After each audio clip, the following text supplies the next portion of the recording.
पिछले वीडियो में मैंने बाजार का प्रारंभिक परिचय आपको दिया था। अब हम चर्चा करेंगे कि प्रतियोगिता के आधार पर बाजार कितने प्रकार के होते हैं। देखिए, आप लोग सभी लोग मार्केट गए हुए हैं, ठीक है ना। अब आप लोग सभी लोग मार्केट गए हुए हैं तो ये तो बहुत अच्छे से मालूम होगा आपको। एक कल्पना कीजिए आप कि मार्केट में ग्राहक माल खरीदने जाता है तो माल की डिमांड या मांग ग्राहक करता है ना। और वहां पे जो व्यापारी बैठे हुए होते हैं वो माल की सप्लाई करते हैं। अब आप कल्पना कीजिए कि शादी का सीजन है। स्वाभाविक है कि सब्जियों की मांग बढ़ जाएगी, टमाटर की मांग बढ़ जाएगी। अब यहां पर खरीदने वाले ज्यादा हो गए, माने डिमांड अधिक हो गई और सप्लाई क्या हो गई, कम। तो वही टमाटर जो है 70 से 80 रुपए किलो बिकेगा। बात समझ में आई कि यहाँ पे मांग जो है, डिमांड ज्यादा हो गई और सप्लाई क्या हो गई, कम। कभी कभी हमको ऐसा भी देखने को मिलता है कि मार्केट में सप्लाई ज्यादा हो जाती है और डिमांड कम। ठंडी के सीजन में देखने को मिलता है हमको। उस समय जब हम देखते हैं तो वो 2 रुपए किलो, 5 रुपए किलो में टमाटर मिलना शुरू हो जाते हैं। तो ये भी हमको देखने को मिलता है। इससे ये सिद्ध होता है कि उस बाजार के अंदर में मांग और पूर्ति की ये दो शक्तियां जो है, ये कीमत के निर्धारण में पूरी भूमिका अदा करती है। डिमांड कम हो या ज्यादा हो जाए तो प्राइस पर फर्क पड़ जाएगा। सप्लाई कम हो या जरूरत से ज्यादा हो जाए तो प्राइस पर फर्क पड़ जाएगा। मेरी बात ये आपको अच्छे से समझ में आई। अब देखिए, अर्थशास्त्रियों ने बाजार के 3 प्रकार बताए हैं। आज हम पूर्ण प्रतियोगिता बाजार पर चर्चा करेंगे। देखिए, पूर्ण प्रतियोगिता बाजार जो है, अर्थशास्त्रियों ने एक कल्पना की कि आगे आने वाले समय में एक ऐसा बाजार आएगा या देखने को मिलेगा कि जिसमें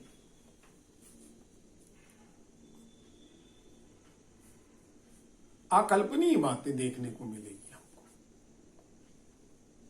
अभी एक्चुअल में पूर्ण प्रतियोगिता बाजार देखने को नहीं मिलेगा, लेकिन बताया है कि आगे चल के ऐसा बाजार आएगा।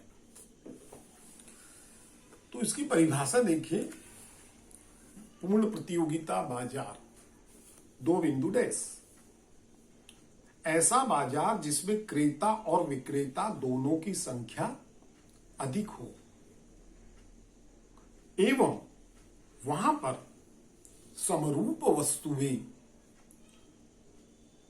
बेची और खरीदी जाती हो और ग्राहकों को बाजार का पूरा नॉलेज हो, ज्ञान हो, तो उस बाजार को हम पूर्ण प्रतियोगिता बाजार कहते हैं। तो ये तो परिभाषा हो गई। अब विशेषताएं इसकी, प्रश्न क्या बना, पूर्ण प्रतियोगिता बाजार से क्या आशय है, इसकी विशेषताएं बताइए। बहुत ध्यान से सुनिएगा, ये मोस्ट आईएमपी प्रश्न है और इसी प्रश्न के आधार पर अगले प्रश्न का उत्तर अपने आप बन जाएगा और इसी प्रश्न के आधार पर एक और प्रश्न का उत्तर बनेगा। मैं कहने का मतलब 3 in 1 क्वेश्चन के आंसर्स आपके सामने आएंगे, इसलिए इसको अच्छे से समझिए। तो पूर्ण प्रतियोगिता बाजार की विशेषताओं में आप देखें, पहली विशेषता जो दी हुई है, संख्या, क्रेता और विक्रेता की संख्या। क्रेता और विक्रेता की संख्या 2 बिंदु डैश कि पूर्ण प्रतियोगिता बाजार में क्रेता और विक्रेता की संख्या अधिक पाई जाती है। बाजार का पूर्ण ज्ञान, दूसरी विशेषता 2 बिंदु डैश, पूर्ण प्रतियोगिता बाजार में ग्राहक और व्यापारी दोनों को ही बाजार का पूर्ण ज्ञान होता है। ठीक है ना, इतना ही लिखना है आपको। पूर्ण ये इसके बाद जो बता रहा हूं वो नहीं लिखिएगा आप।